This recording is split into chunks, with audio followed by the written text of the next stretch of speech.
Okay, so welcome back, lawn amateurs. Thanks for tuning into another video here. And as you can see here, look at that yard. Wow.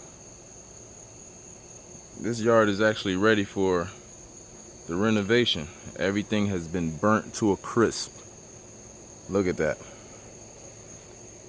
This is what, 2 weeks? It's been 2 weeks since I sprayed, but since I started spraying, I actually did 2 applications on the backyard here, and everything is annihilated. Look at that.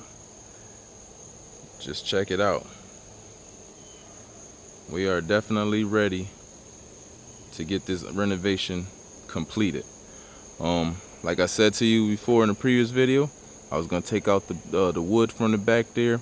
I kept 2 logs because I'm gonna use the fire. I'm gonna chop it up and use it as firewood for my fire pit when I get one installed. I got all the rocks that I said I was gonna remove. I got them out of here, and the yard is pretty much all set. Only thing I left to do now, I just gotta basically clean up a lot of this debris here, and that's from the trees. You know, the limbs actually fall off the tree. I want to buy some topsoil. I want to level this back out and make sure everything is even. It don't have to be really super even, but just I don't want to have no dips or potholes in the yard.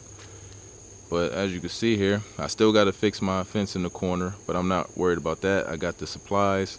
Just got to put the planks back up. But everything is looking good. It's burnt to a crisp, and we're ready for a renovation here. Now that I actually could see the soil and the surface a lot better, as you can see, I got some moss here that's growing on this side of the yard. It's probably it starts from here to the right. So now that lets me know that the soil here is either suffering from compaction or lack of nutrients. But I already knew it was suffering from lack of nutrients just for the fact that I haven't fertilized back here in I don't know how long. Maybe since I first moved in. Because when I first moved here, we did have some grass back here. It wasn't the best, but over time, with the lack of fertilization, the weeds overtook the yard, and the grass slowly died out, and it just became a weed fest back here. So now that I know that this area right here is suffering from moss growing here, so now I know the corrective action I got to take. I was gonna actually slit seed, but seeing that I want to open up the soil, so I'm gonna go ahead and rent a tiller, and I'm gonna break up maybe the first, I want about 3 inches of the surface, turn it over some. I don't want to do too much tilling because I don't want to create a further problem with uneven surface, because some people, if you don't know what you're doing with the garden tiller, you can create a bumpy surface in your yard. And my yard is not the best being leveled out, because I'm right in, like, between the way my house is. I'm on a hill anyway. It's not too bad of a hill, but the way the street is back here is slopes. So, but it doesn't have to be leveled out perfect. As long as I don't have no potholes, like I said. I just wanted to bring you guys a 2-week update of the product. I actually have both products over here I wanted to go over and show you guys.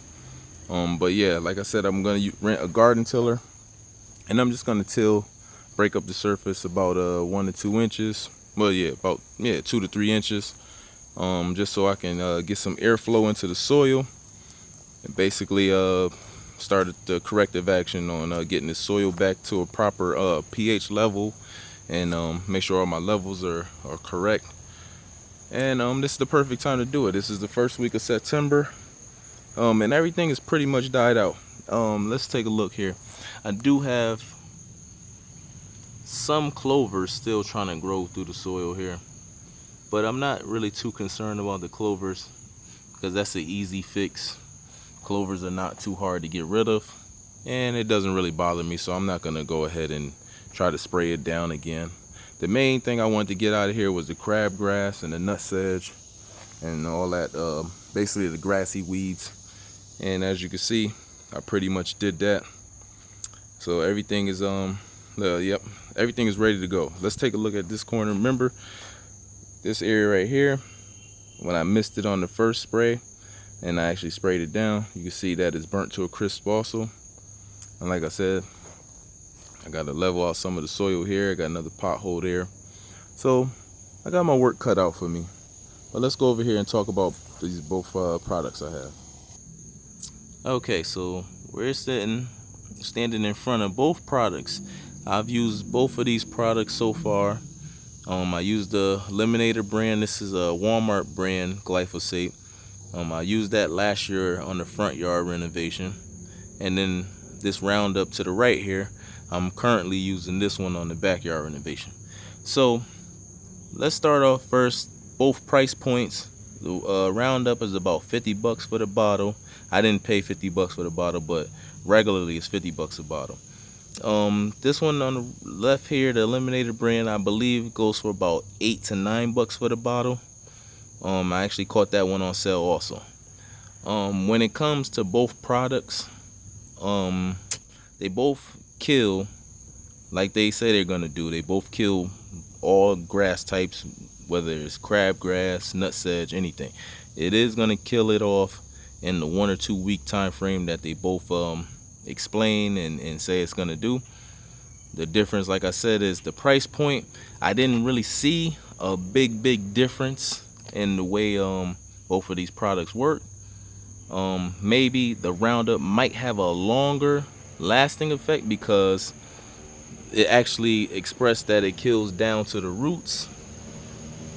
As you can see there, that's the ingredients, and it says kill the roots guaranteed, rainproof in 30 minutes.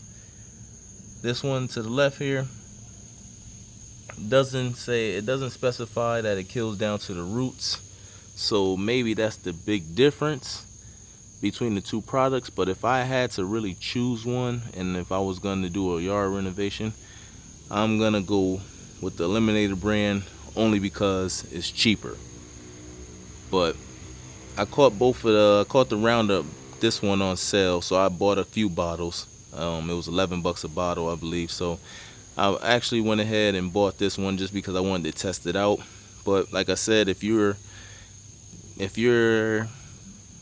don't have a lot of money and you want to save some money, I will go with the Eliminator brand. You're gonna use a little bit more of this product to do a total kill off compared to the Roundup, because the liquids in both of these are just about well, the Roundup 50% glyphosate is thicker than the Eliminator brand. I'll show you guys that in a later another video.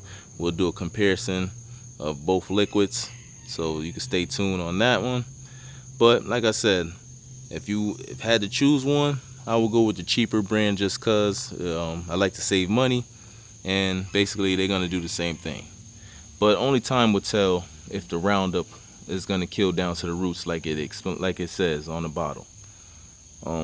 I didn't want to make the video too long for you guys. I just wanted to do an update video to show you guys the yard, how everything turned out.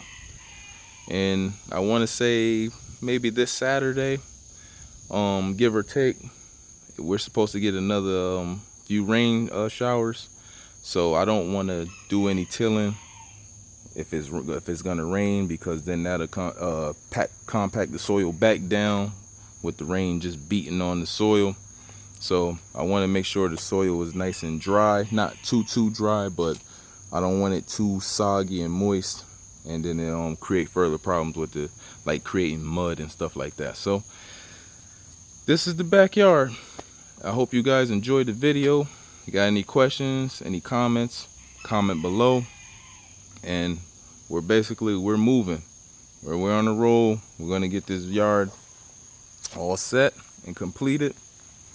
Hope you guys enjoyed, and stay tuned, because we got a lot of content and everything coming. If you want to follow the journey, you can subscribe. Excuse me. You can subscribe and just follow the journey. Take care.